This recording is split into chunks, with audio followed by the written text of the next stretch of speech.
Welcome to HEMA Reviews. Today we'll do something a little bit different, yet again.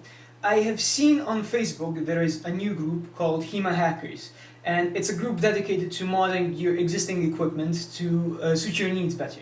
I thought it was a terrific idea. I have done quite a couple of mods myself, and I'm using this chance to both promote the HEMA Hackers site on Facebook.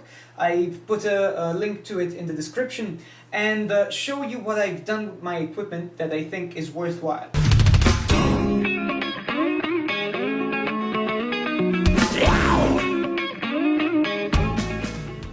So this is the first item on the list. When you use a longsword, you will get hit in the handle sometimes, and if you have a leather-bound grip, that will break the leather on it, which can look ugly, and it can get in your way as it can callous your hand, stuff like that. If it's not glued well, it can come off. Now, I'm not used to working with leather. I don't know how to. If I did it, I'm pretty sure it would look awful. So instead of doing that, I went to a sports shop, I bought some overgrip for tennis rackets, and I re-gripped my sword. Now, I actually like this better than leather because it feels more comfortable. It's nice and soft, it's slightly tacky, so the grip is better and doesn't slip even when I have gloves on.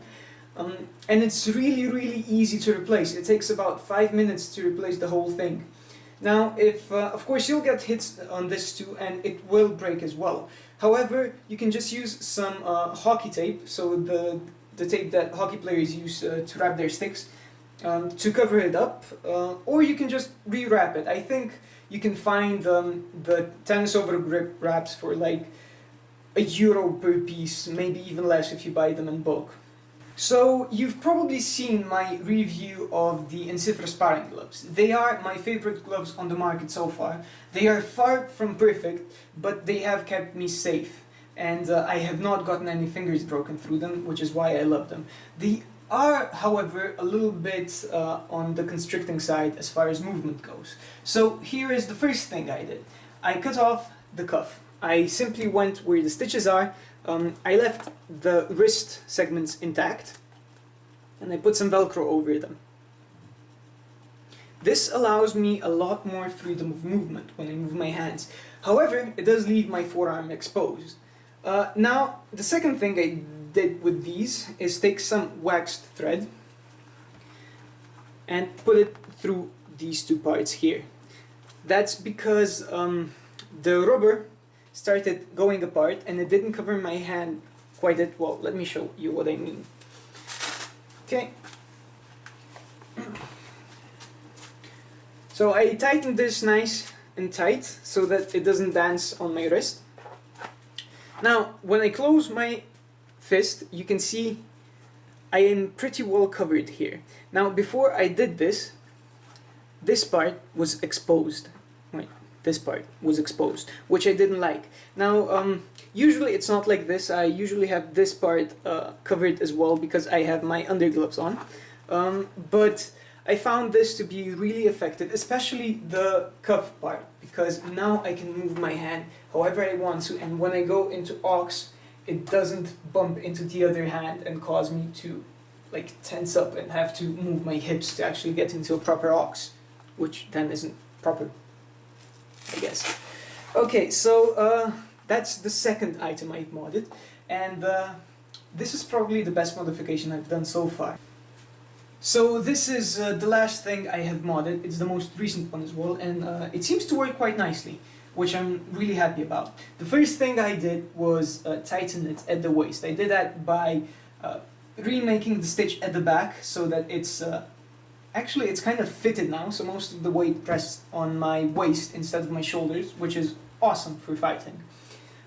Now, the second thing I did is I figured out, well, I don't have the cuff on my gloves anymore, and it hurts if I get hit in the forearm. What do you know? So this is what I've done. I went to a hockey store. I bought junior shin protectors. Yeah, shin protectors.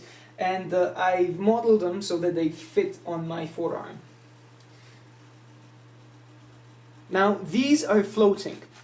They're not actually tied onto my hand. They don't restrict my movement, which I've noticed that a lot of the forearm protectors do, and they do it quite a lot. So this is a floating one. It's I actually got the inspiration from the Axel Petersen Pro Jacket by Space, but I don't think that covers quite enough of the forearm. So I've modeled them. I've made 2 holes with an awl into the jacket, and here and here and here, and I just used some rope to put it on, and it works wonderfully. Very heavy hits can get through. They won't break anything, but you will definitely feel the hit. Now the best part about this is if I use my second mod,